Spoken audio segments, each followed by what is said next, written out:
కేసుల భయంతో వైసీపీ నేతలు వణికిపోతున్నారట. మాచర్ల మాజీ ఎమ్మెల్యే పిన్నెల్లి రామకృష్ణారెడ్డితో మొదలైన అరెస్టుల పర్వం కొనసాగుతూనే ఉంది. గన్నవరం మాజీ ఎమ్మెల్యే వల్లభనేని వంశీపై వరుసగా నమోదవుతున్న కేసులతో ఆయనకు ఇప్పట్లో బెయిల్ లభించే అవకాశం లేదంటున్నారు. తాజాగా సినీ నటుడు, వైసీపీ నేత బూతుల సామ్రాట్ పోసాని కృష్ణమురళిని పోలీసులు అరెస్టు చేశారు. ప్రజలు, పార్టీ కేడర్ను ఇబ్బంది పెట్టిన ఏ ఒక్కరినీ వదిలిపెట్టబోమని శాసనమండలిలో మంత్రి నారా లోకేష్ ప్రకటించగానే పోసాని రూపంలో మరో వికెట్ పడడంతో నెక్స్ట్ ఎవరో అని వైసీపీ నాయకులు బెంబేలెత్తిపోతున్నారట. మంత్రి నారా లోకేష్ శాసనమండలిలో చేసిన వ్యాఖ్యలకు అనుగుణంగా యాక్షన్ పార్ట్ కొనసాగుతుంది.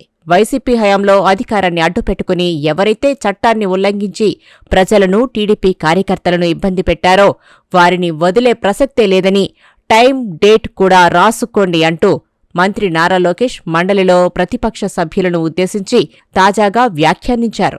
తద్వారా త్వరలో మరికొంతమంది వైసీపీ నేతలు అరెస్టు కాబోతున్నారని లోకేష్ క్లియర్ కట్గా చెప్పారు. దీంతో అధికారంలో ఉన్నంతకాలం ఇష్టానుసారంగా చెలరేగిపోయిన వైసీపీ నేతలు వణికిపోతున్నారు. ఎవరు ఎప్పుడు కటకటాల పాలవ్వాల్సి వస్తుందోనని భయపడుతున్న పరిస్థితి. మాచర్ల ఎమ్మెల్యే పిన్నెల్లి రామకృష్ణారెడ్డితో మొదలైన అరెస్టుల పర్వం కొనసాగుతూనే ఉంది. ఇప్పటికే గన్నవరం మాజీ ఎమ్మెల్యే వల్లభనేని వంశీపై వరుసగా కేసుల మీద కేసులు నమోదవుతున్నాయి. సిట్ విచారణ కొనసాగుతుంది. వంశీ బాధితులు ఒక్కొక్కరిగా బయటకు వస్తూ సిట్ అధికారుల ముందు తమ గోడు వెళ్లబోసుకుని కేసులు పెడుతున్నారు. అంతకు ముందు నమోదైన కేసుల సంగతి పక్కన పెడితే అరెస్ట్ అయ్యాక కూడా వంశీపై వరుసగా నమోదవుతున్న కేసులతో ఆయన ఇప్పట్లో జైలు నుంచి బయటకు వచ్చే పరిస్థితులు కనిపించడం లేదు. తాజాగా సినీ నటుడు, వైసీపీ నేత పోసాని కృష్ణమురళిని పోలీసులు అరెస్టు చేశారు. హైదరాబాద్లోని రాయదుర్గ మై హోం భుజా అపార్ట్మెంట్స్లో ఉంటున్న పోసానిని పోలీసులు అదుపులోకి తీసుకున్నారు. వైసీపీ హయాంలో ఇష్టానుసారం నోరు పారేసుకున్న పోసాని కృష్ణమురళి 2 నెలల క్రితం మీడియా సమావేశం పెట్టి తనకు జ్ఞానోదయం అయిందని, ఇకపై రాజకీయాలకు దూరంగా ఉంటారని ప్రకటించారు. అయితే అరెస్టు సమయంలో పోసాని పెద్ద మెలోడ్రామానే నడిపారట. పోలీసులతో వాగ్వాదానికి దిగి బనీను, నిక్కర్ మీదనే హడావుడి చేశాడు. డ్రెస్ వేసుకుని రావాలని చెప్పినా వినకుండా ఆయన ఓవర్ యాక్షన్ చేస్తుండటంతో అతి కష్టం మీద పోలీసులు పోసానిని అదుపులోకి తీసుకున్నట్లు తెలిసిందే. పోసాని కృష్ణమురళి ఆ వ్యక్తి పేరు, భాష గురించి ప్రత్యేకంగా చెప్పనవసరం లేదు. ఆయన నోరు తెరిస్తే బూతు పురాణం వల్లివేస్తారు. పేరుకు ఆయన సినిమా రచయిత, దర్శకుడు, నటుడు. ఆయన సినిమాల్లో నీతులు చెప్తుంటారు. కాని మైకు దొరికితే చాలు పచ్చిబూతులతో చెలరేగిపోతారు. ముఖ్యంగా వైసీపీ అధికారంలో ఉన్న 5 ఏళ్లలో జగన్ ప్రాపకం కోసం ఆయన ప్రెస్ మీట్లు పెట్టి వాడిన బూతు డైలాగులు ఇప్పటికీ అందరి చెవుల్లో రీసౌండ్ ఇస్తూనే ఉంటాయి. అప్పట్లో ప్రతిపక్ష నేతగా ఉన్న చంద్రబాబు, లోకేష్, జనసేన అధినేత పవన్ కళ్యాణ్ వారి కుటుంబ సభ్యులపై పచ్చి బూతులతో చెలరేగిపోయేవారు. వారిని ఎంతగా తిడితే జగన్ దగ్గర అన్ని మార్కులు పడతాయన్న ఉద్దేశంతో నోటికి అడ్డూ అదుపు లేకుండా విరుచుకుపడ్డారు. పోసాని తిట్ల దండకల్లో రాయడానికి వీల్లేని అత్యంత అభ్యంతరకరమైన బూతులు వినిపించేవి.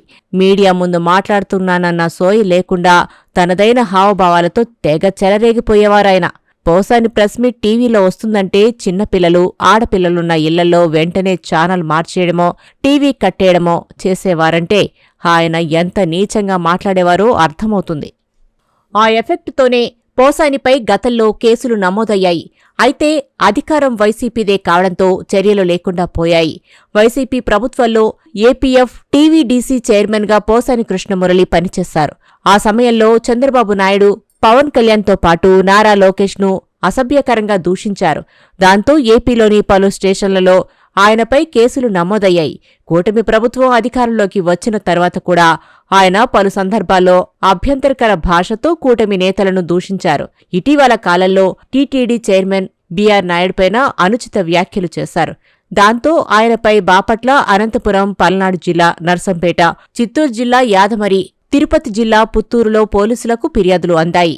మొత్తంగా ఏపీ వ్యాప్తంగా పలు అంశాలపై పోసానిపై 11 కేసులు నమోదయ్యాయి. ఇదిలా ఉంటే 2 నెలల క్రితం పోసాని మీడియా సమావేశం పెట్టి తనకు జ్ఞానోదయం అయిందని, ఇకపై రాజకీయాలకు దూరంగా ఉంటారని ప్రకటించారు.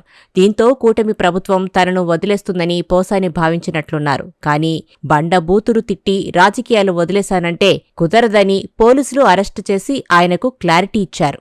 మండలిలో లోకేష్ స్ట్రాంగ్ వార్నింగ్ తర్వాత చాలా మంది వైసీపీ నేతలు రహస్య ప్రాంతాలకు వెళ్లి తలదాచుకుంటున్నారని ఏపీ రాజకీయ వర్గాల్లో చర్చ జరుగుతోంది. వంశీ అరెస్టు తర్వాత ఎవర్ని అరెస్టు చేస్తారోనని వైసీపీ నేతలు భయంతో వణికిపోతున్నారు. అయితే ముందుగా పోసాని వంతు వచ్చింది.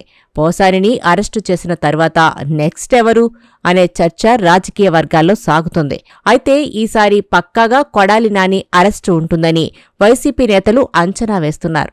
ఇప్పటికే కొడాలి నానిపై పోలీసులు దృష్టి సారించినట్లు తెలుస్తోంది.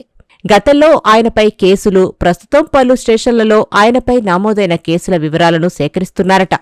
అరెస్టు భయంతోనే కొడాలి నాని హైదరాబాద్తో పాటు బెంగళూరు వంటి నగరాల్లోనే ఎక్కువగా ఉంటున్నారని టాక్ నడుస్తుంది. ఇటీవల వైసీపీ అధ్యక్షుడు జగన్ వంశీని పరామర్శించేందుకు విజయవాడ జైలుకు వెళ్లారు. ఆ సమయంలో జగన్ వెంట కొడాలి నాని ఉన్నాడు. మరుసటి రోజు గుంటూరు మిర్చి యార్డ్కు జగన్ వెళ్లిన సమయంలోనూ కొడాలి నాని ఉన్నాడు. ఆ వెంటనే కొడాలి నాని తన అనుచరులకు కూడా చెప్పకుండా రహస్య ప్రాంతానికి వెళ్లిపోయారంటున్నారు. అదలా ఉంటే పోసాని వైసీపీకి గుడ్ బై చెప్పినప్పటికీ జగన్ ఆయనపై ప్రేమ కనపరుస్తుండడం హాట్ టాపిక్గా మారింది. పోసాని కృష్ణమురళి అరెస్టును ఖండించిన జగన్ హైదరాబాద్లోని ఆయన భార్య పోసాని కుసుమలతతో ఫోన్లో మాట్లాడారట. ఆంధ్రప్రదేశ్లో కూటమి ప్రభుత్వ పాలన నిరంకుశంగా సాగుతుందని, ఈ అరెస్టు విషయంలో పోసాని కృష్ణమురళికి వైసీపీ అండగా ఉంటుందని భరోసా ఇచ్చారట. ఇప్పటికే పార్టీకి సంబంధించిన సీనియర్ న్యాయవాదులకు పోసాని అరెస్టు వ్యవహారాన్ని అప్పగించారట. మామూలుగా పార్టీలో ఉన్న వారికి కూడా జగన్ పెద్దగా ప్రాధాన్యత ఇవ్వరు. అలాంటిది వైసీపీకి రిజైన్ చేసిన పోసానిపై అంత ప్రేమ కనబరుస్తుండడం ఆ పార్టీ వర్గాలనే ఆశ్చర్యపరుస్తుందట. మొత్తం మీద పోసాని మురళీకృష్ణ అరెస్టుతో జగన్ మళ్లీ బెంగళూరు నుంచి ఏపీకి రావాల్సిన పరిస్థితి తలెత్తుతుందన్న సెటైర్లు వినిపిస్తున్నాయి. మాచర్ల మాజీ ఎమ్మెల్యే పిన్నెల్లి రామకృష్ణారెడ్డిని అరెస్టు చేసినప్పుడు జగన్ బెంగళూరు ప్యాలెస్లోనే ఉన్నారు. అప్పట్లో జగన్ బెంగళూరు నుంచి నేరుగా నెల్లూరు జైలుకు వెళ్లి పిన్నెల్లిని పరామర్శించారు. ఇటీవలే విజయవాడ జైలుకెళ్లి వల్లభనేని వంశీతో జగన్ ములాఖత్ అయ్యాడు. ప్రస్తుతం పోసాని మురళీకృష్ణ వంతు వచ్చింది. రాజకీయాలు వదిలేశానంటున్న పోసానిపై అమితమైన ప్రేమ కురిపిస్తున్న జగన్ మళ్లీ బెంగళూరు నుంచి పరామర్శకు వస్తున్నారు. అదే జరిగితే మున్ముందు జగన్ మరిన్ని జైలు యాత్రలు చేయాల్సిన పరిస్థితి వస్తుందని వైసీపీ వర్గాల్లో టాకు నడుస్తోంది.